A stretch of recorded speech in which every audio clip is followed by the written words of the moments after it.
আলাইকুম। এই যে মাত্র গার্মেন্টস থেকে বাইরে এলাম।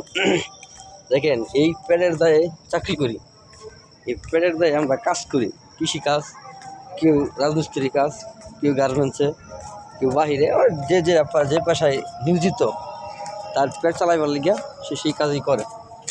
কিন্তু সে তো জানে না তার পেট চালানোর জন্য আমার আল্লাহ পাক রিজিকের ব্যবস্থা করে রাখছে। কিন্তু দুনিয়ার পিছে পইরা সে দিন দিন আমার আল্লাহকে ভুলে যাচ্ছে।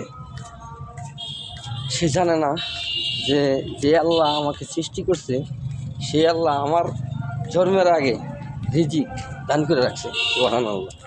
আসুন আমরা দুনিয়ার পিছনে না দৌড়ে আল্লাহর আখিরাতের জন্য কিছু একটা করি।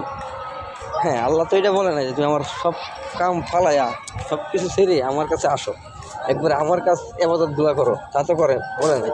আল্লাহ পাক বলছে আমারটাও ঠিক রাখো, তোমার পেটের চিন্তাও ঠিক রাখো। ইনশাল্লাহ আমরা বুঝতে পেরেছি যে আমাদের দুনিয়ার থেকে আখিরাতের চিন্তাটা কী করা লাগবে বেশি।